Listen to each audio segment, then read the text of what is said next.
We want to keep this excellence going. Unbelievable! Done it again! Michael Jordan, an unparalleled NBA legend, a six-time champion, an American hero, and a compulsive liar?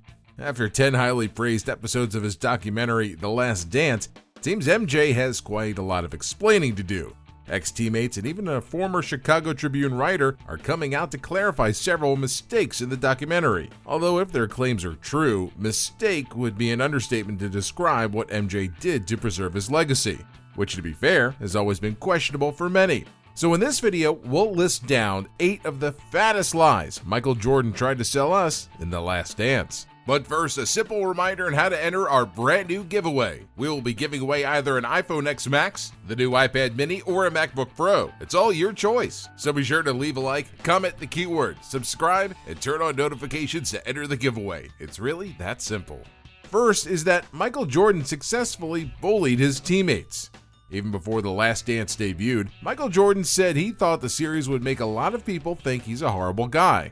Well, he's not that wrong. One of the central themes of the documentary was the fact that MJ was a big bully who would give his teammates a hard time whenever they didn't perform well in games. While this doesn't sound like an enviable trait, Jordan never seemed apologetic of his behavior, which is why a lot of people thought his actions were admirable. Here's a man who took basketball and winning so seriously that he expected nothing less of his teammates. However, one particular ex-teammate by the name of Horace Grant wanted to clarify that MJ may have been a big bully, but his teammates weren't pushovers. For one, Grant said it was absolutely true that Jordan used to tell flight attendants not to serve him food on the plane after bad games, but Grant said he would always stand up to Jordan because according to him, the guy's bark has always been worse than his bite.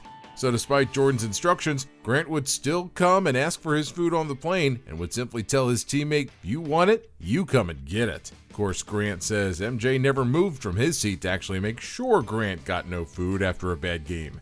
So who's the real hero in the story? Well, next, still on Horace Grant, another big fat lie that made it to the final cut of The Last Dance was MJ saying that it was Grant who leaked insider information to Sam Smith, the Chicago journalist who published a book called The Jordan Rules, to which Grant says, lie, lie, lie. In an interview with the radio station ESPN 1000, Grant urged Jordan to work out any grudge he may have against him, saying they could settle it like men.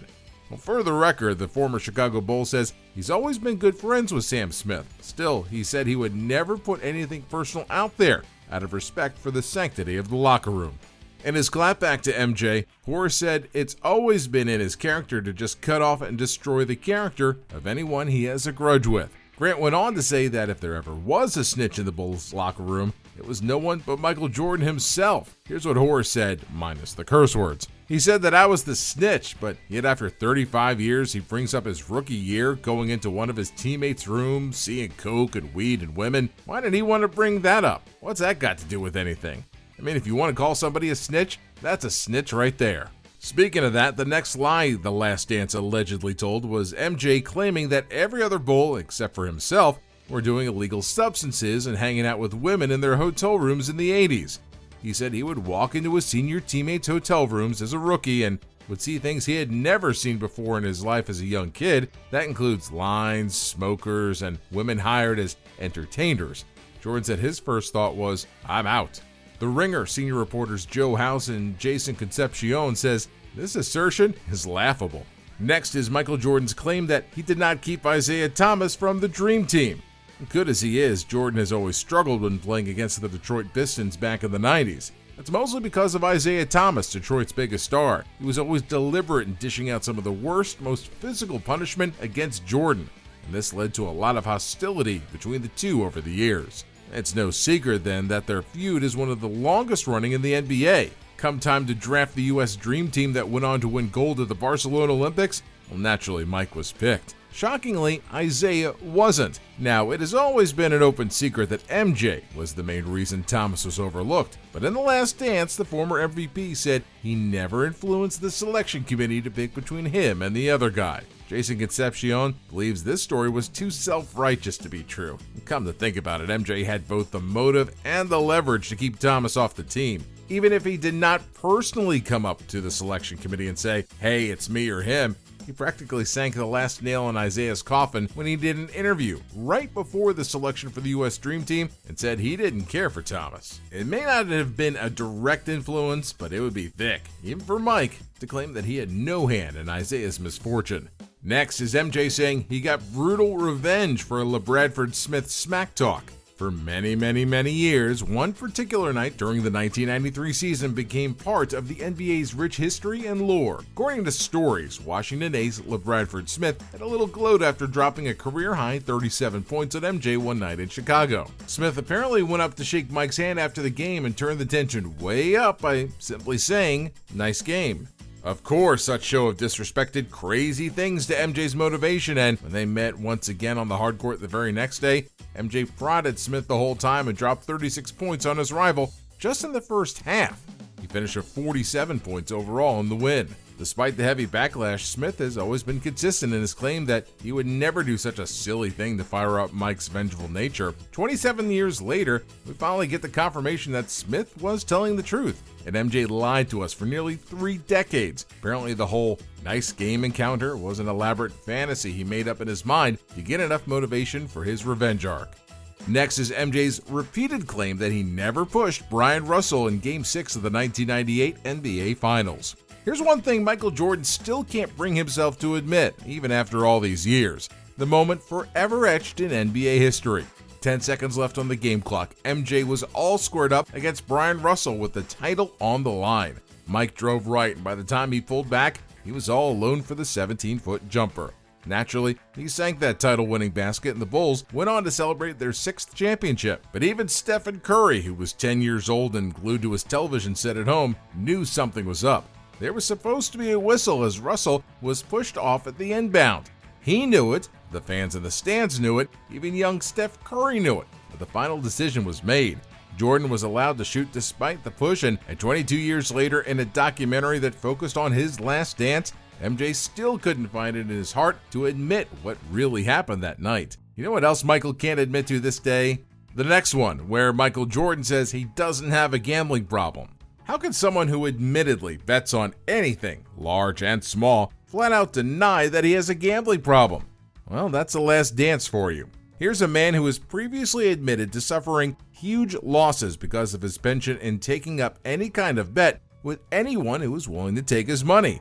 And he claims he doesn't have a gambling problem, and the world is ready to listen. As if he didn't owe big-time gambler and alleged drug dealer Slim Boulder close to $60,000 on a golf betting debt.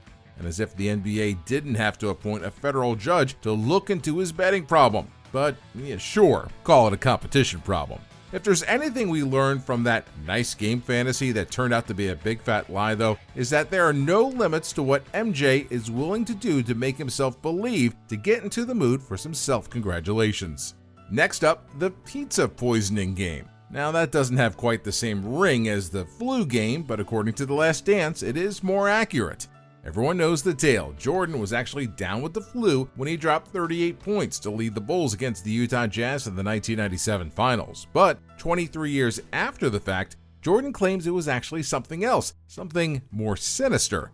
His newest claim in the documentary was that 5 guys showed up to his door with spiked pizza the night before the game. He said he finished the entire thing by himself, and by 3 in the morning, he woke up ready to throw up left and right. Could it have been a sabotage effort? Well, the man who claims to have delivered MJ's pizza that night countered this claim and said there was no way Jordan's pizza was spiked. Craig Fite, a manager at the local Pizza Hut branch that Mike called for his late-night cravings, said he recognized who was ordering and made it a point to prepare and deliver the pizza by himself. He says no one else could have tampered with the food, and Mike must be mistaken if he actually thinks it was the pizza that made him sick that night.